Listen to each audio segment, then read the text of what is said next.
BFM Business, Intégral Placement, l'astuce du jour. Tiens, vous venez peut-être d'obtenir une grosse somme d'argent après la vente d'un bien immobilier, la cession d'une entreprise, ou vous venez peut-être tout simplement de gagner une prime importante. On va vous dire où placer cette somme d'argent tombée du ciel. Des conseils avec Raphaël Regensberg qui vient de nous rejoindre. Bonjour Raphaël. Bonjour Guillaume. Bienvenue sur le plateau de BFM. Vous êtes associé gérant du cabinet de conseil en gestion de patrimoine Platineos. Oui, pour les gens qui d'un seul coup profitent d'une grosse somme d'argent et qui se demandent où la placer. Voilà, je viens d'obtenir une belle somme, je souhaite la placer et en même temps je souhaite pouvoir puiser dedans quand je souhaite. Quel placement me recommandez-vous?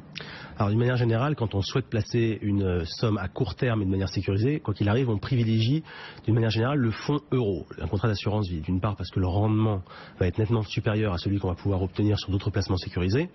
Et puis parce que effectivement la fiscalité, vous le dites suffisamment sur cette émission, est particulièrement privilégiée en assurance vie.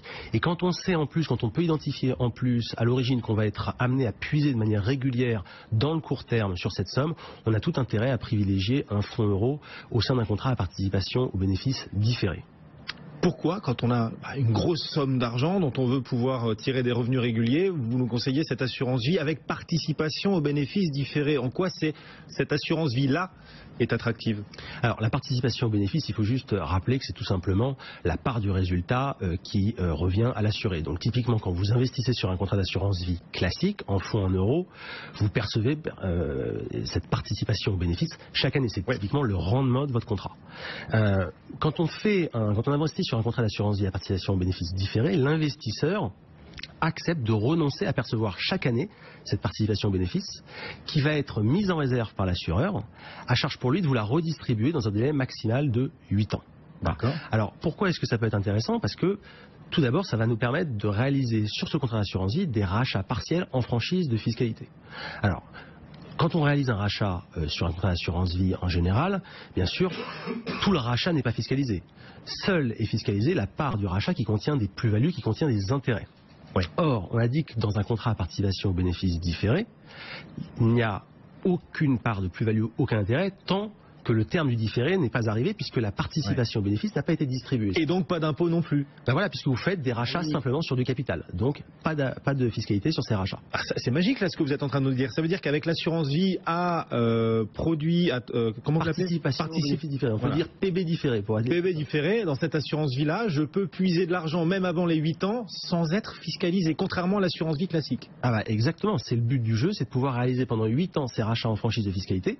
Au terme des 8 ans, lorsque la PB est de nouveau distribuée sur le contrat, vous êtes dans la même situation qu'un contrat d'assurance vie classique, vous faites vos rachats avec un prélèvement forfaitaire libératoire de 7,5%. D'accord, vous choisissez donc cette assurance vie-là et vous pouvez puiser dedans avant les 8 ans sans être fiscalisé. Votre rendement, en revanche, vous ne le percevez qu'à la fin, c'est ça l'idée? Voilà, exactement. Voilà, c'est de l'assurance vie encore plus défiscalisée que l'assurance vie classique. Donnez-nous un exemple justement pour qu'on comprenne ce qu'on peut y gagner en termes d'argent. Voilà, un exemple concret pour ceux qui nous écoutent et qui se demandent si c'est vraiment intéressant pour leur cas personnel. Ben voilà, Guillaume, on va prendre l'exemple vous-même. Vous venez par exemple de percevoir 500 000 euros. La vie est belle, ouais. Voilà, exactement. Hein. C'est bientôt de Noël. Et puis vous vous dites, j'aimerais bien placer cet argent, mais en même temps, je sais que je vais probablement avoir besoin de m'en servir pour partie dans le court terme.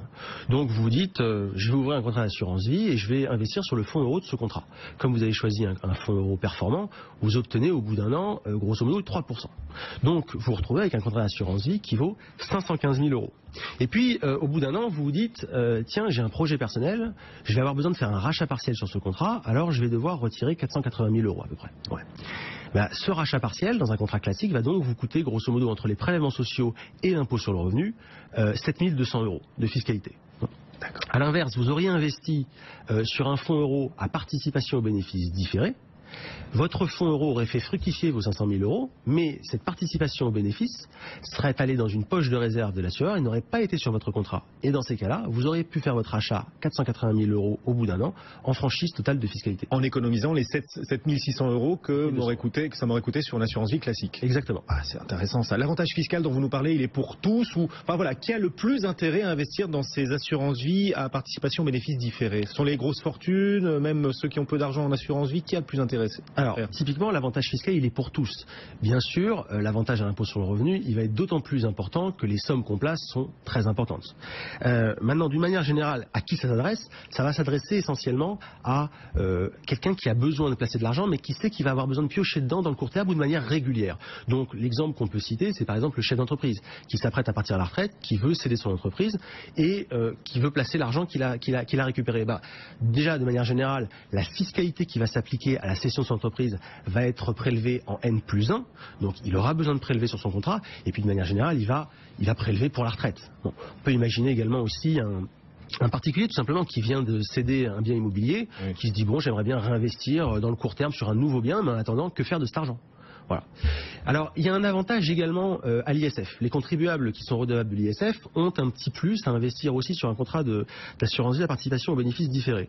Pourquoi? Parce que, a priori, la participation aux bénéfices est à exclure de l'assiette taxable de l'ISF.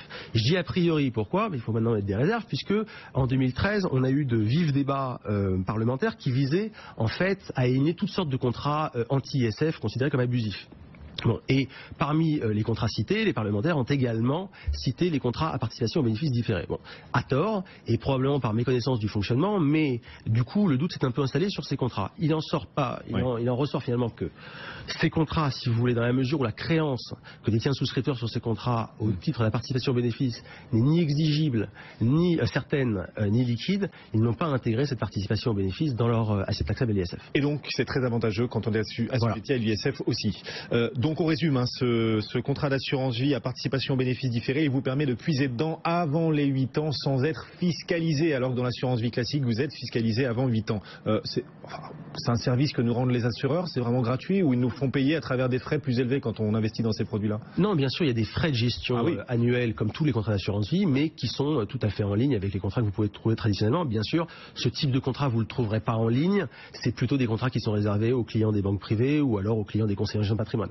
C'est-à-dire que ce sont des produits compliqués, difficiles à trouver, là, que vous êtes en train de nous décrire? Plus rare. C'est un produit qui se démocratise de plus en plus, mais effectivement, tous les assureurs n'en proposent pas. On les trouve où alors? Quels assureurs les proposent? Il y en a quand même un certain nombre. Vous avez notamment des produits à participation des bénéfices différés chez l'assureur Spirica, l'assureur Predica, qui sont toutes deux des filiales du groupe Crédit Agricole Assurance. Vous en avez chez Generali, vous en avez chez AG2R Mondial. Enfin, il y a quand même moyen de faire son marché. Voilà. Donc, c'est contrat d'assurance vie à participation aux bénéfices différés. PBD. PB différé. PB différé, voilà, pour les professionnels, le jargon du milieu, et ça peut être intéressant pour vous tous, donc pour défiscaliser encore plus vos contrats d'assurance vie. Merci d'être venu nous voir, Raphaël Regensberg, associé gérant de Platineos.